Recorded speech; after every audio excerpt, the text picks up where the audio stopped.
নমস্কার বন্ধুরা, শান্তির পরিবারে আপনাদের সবাইকে স্বাগত।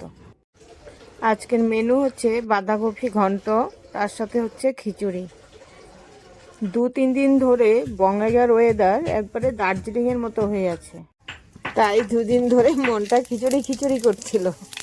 আজ শনিবার জন্য বানিয়ে ফেললাম। তেল গরম হয়ে গেছে, দিয়ে দিলাম তেজপাতা এবং 5 ফোড়ন, সাথে দিলাম জিরা বাটা, আদা বাটা, দিয়ে দিচ্ছি বাঁধাকপি, স্বাদ মতো নুন এবং কাঁচা লঙ্কা ফালি।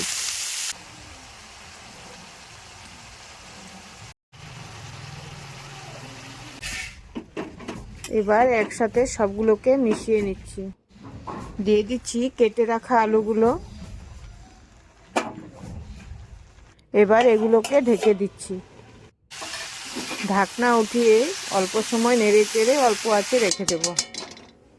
এবার অন্যদিকে সাদা তেল দিয়ে অল্প ঘি দিয়ে মুগ ডালগুলো ভেজে নেব। খিচুড়িটা আমি হাঁড়িতে একবারে ফোড়ন দিয়ে বসিয়ে দিচ্ছি। ফোড়নে দিচ্ছি শুকনো লঙ্কা, তেজপাতা, 5 ফোড়ন, আদা বাটা এবং কিছু কাঁচা লঙ্কা বাটা। এবার সবগুলোকে হালকা করে ভেজে নেব।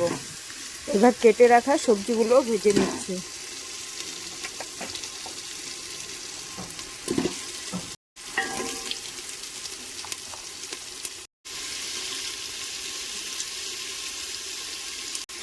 এবার দিয়ে দিচ্ছি চাল এবং মুগ ডালগুলো, সবগুলোকে একসাথে মিশিয়ে এবার দিয়ে দিচ্ছি কিছু গুঁড়ো মশলা। তারপর কিছুক্ষণ ভেজে দিয়ে দিব গরম জল।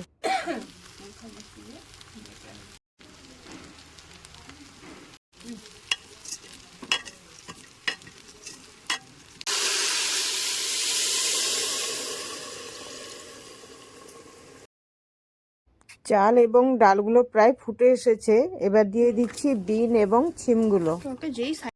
খিচুড়ি হয়ে গেছে, এবার ঘি দিয়ে নামিয়ে নিচ্ছি। তৈরি হয়ে গেছে খিচুড়ি, বাঁধাকপি ঘন্ট, সাথে নিয়েছি পাঁপড়। আজকের ভিডিও এতটুকুই। আজ চলি, আবার দেখা হবে।